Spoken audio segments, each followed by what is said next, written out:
fixed position. It's just thought-provoking. And before I go any further, when we look at anything, we can look at things from a subjective point of view or an objective point of view. Subjective is when you look at something and you give your own personal thoughts and feelings on the matter, and objective is where you examine something but you remove yourself and your own personal thoughts and feelings. It's got talk. I'm a thought provoker, and at different times I'm going to do different things. Sometimes I'll be objective, sometimes I'll be subjective, but it doesn't mean that at during the nature of the conversation, based on what's said, I can move from a subjective position to an objective position, because that's what great learners do. You learn and you move off. It's got to talk to the world. Boy, better know. So hear what I'm saying now, quickly, London Town. So I'm going to be subjective for the purpose of playing. I usually say devil's advocate, but last week I was watching something on our brother Leo Mohammed. You can't be devil's baby. No, he corrected. He actually corrected the facilitator of the conversation when they referred to themselves as a devil's advocate, and the brother Leo Mohammed turned around and said, "Nah, you're God's advocate." So it's God talk. I'm gonna play God's advocate. Yes, God talk. Well, better know. I'm gonna play God's advocate, and I'm gonna be subjective for the purpose and the benefit of understanding. So here goes. I'm a doer. You know, I'm joined in the studio by a gentleman called Uncle Money, aka Dean Okai, and he is also a doer. We don't believe in talking, we believe in walking the walk. You know, a lot of people sit around and they talk about the problems, they talk about the solutions, and that's all they do. They never leave their couch. You know what I mean? Right? Armchair supporters to the struggle, you know what I mean? You know what I mean? They sit at home and watch a bit of Malcolm X on the TV and feel a bit revolutionary, you know what I mean? But they don't leave the couch. So it's got talk. I'm not into that. And so I'm a man that I'm all about actions. You know, I believe in putting your money where your mouth is. So I've always made it very clear, and like I said, I'm going to be subjective today, and I'm put my own feelings in there, that I don't believe in marching. And I don't believe in signing petitions. And I've got my own reasons why I don't believe that those two methods are necessarily successful. But let me throw this out there before we go any further. Let me break down. Marching done in sync with various other things can be fantastic and very, very successful. And I can even talk about and I don't want to go drift too much off track, but Martin Luther King, when part of the civil rights movement, they timed a particular march at a particular time of day because they knew the impact that particular march would have. But there's a difference between marching at 6 o'clock a.m. and marching at 3 o'clock in the afternoon when the sun's out, people are heat, people are frustrated, etc. And they got the result that they wanted. So marching done as part of a strategic move can be very successful. So I'll just throw that out there. But the reason why I say I'm not a fan of marching is because I see 99.9% of the people I see going out to marching doing nothing but that. They get very excited, they go out for a few hours, they pump their fists in the air, they shout, they march, and there was no strategy behind it apart from just a mindless march. So with that said and done, there's a march going on in London at the moment. And it's been heavily posted on social media platforms, and I've seen very much mixed responses to this particular march. It's a march that's going on in Northwest 8 on Abbey Road. There's some gentlemen that are continuously crossing a zebra crossing, and it's interesting the comments on the feedback on social media about whether people are agreeing and supportive of the march or not. So I was just having a conversation with Dean in the ad break, and I was just asking him. I asked him specifically about that march, and I said, what's your feelings on that march? What do you think that march is successful? Are they wasting their time? Are they just wearing out their shoes? What is your opinions? And once again, the brother, being Dean, had to give me the most pragmatic answer that I've ever heard. So I said, you know what? I said, would you mind sharing this with the listeners? Do you want to bring this on air? So yeah, we'll just bring. So brother, let's start there. Basically, there's a march going on at the moment down in Northwest 8. Do you know much about the march and what it's made of? Just break it down. Uncle Money.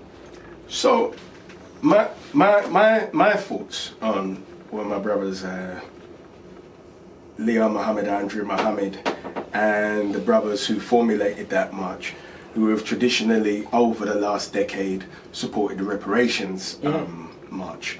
Now, there's a reparations movement that people may or may not be aware of. Now, we always think about the economic angle of reparations, which is where you are requesting at this stage because we're not capable of demanding. But the other side of the coin of reparations is the emotional reparation. Now, we continually run the rhetoric track. Well, we're not come together, we're not cooperate, you can't just call them, we can't depend on one page. Now, you got to think about Johnny, who's got a 9 to 5, who's seen the trajectory within his career, and then goes into the office for his appraisal, and gets a knockback because he's a coon, and now he's slightly deflated, and he's looking for something. How do I get involved in a movement? Low entry point, not too much commitment, there's a march. I'm curious, I want to jump in the pool of our knowledge. I recognize that now I've been given the coon knockback based on my appraisal, and I see that I have a limited capacity within that corporation. So what marches represent is a low investment for anybody who may be entry, for the veterans to come and guide those who are coming on board, but also don't underestimate Fireman Ablaze. Me and you are in this studio. What happened when you get 1,000 of our spirits facing one direction? Because I fooled you into letting me ask this question now. We're speaking on the metaphysics of joined spirits, minds focusing one direction. Now, what is the power of 1,000 Africans joined in prayer? We can make it rain, libation, on a hot sunny day. I have been there. So knowing that, can you really turn around and tell me there's no value in marching? Now, as I say again, it is merely a tool. A fool, like Forrest Gump, can tell you if you march and I know where them go. And then when they stop walking, what are we marching for? Well, I'm finished and I'm going to make t-shirts now. Yeah. So you got to know what you are marching for. However, when there is a bigger objective that, as far as I'm concerned, every African Caribbean should be behind, which is the economic reparations that the United Kingdom must pay for the former transatlantic slave trade, which they already recompensed European owners of slaves from our taxation going up to 2015, which makes us now null and void as far as they are concerned. However, again, I'm going to introduce you to an opportunity, because for a pragmatist, everything is an opportunity. Brexit and coming out of Europe just weakened the European employment force. So that has merely created more opportunities for talented and skilled African Caribbeans. Yep. So when we say marching now, marching might be an entry point. And I'm going to give you, because you asked me on my history in the beginning. So now let me give you my entry into the so-called conscious movement. Now I'm 25 plus VAT. I'm 45 years young. And my entry point was joining Panther UK on Friday the 7th of May, 1993, and on Saturday the 8th of May I went on the Stephen Lawrence March in Welling, which was based off the back of a young man being murdered by racists. Yeah. Now it just happened that I wasn't as quick as I should have been, and the feds bust my eye with a truncheon, so I had a baptism of fire. But that was my entry point. Low commitment. I didn't particularly have a direction.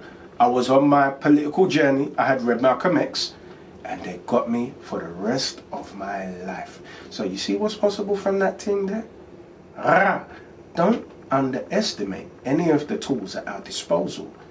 It just depends on the intentions of the leadership who are utilizing these tools to capacity build us to face one direction. Absolutely, absolutely amazing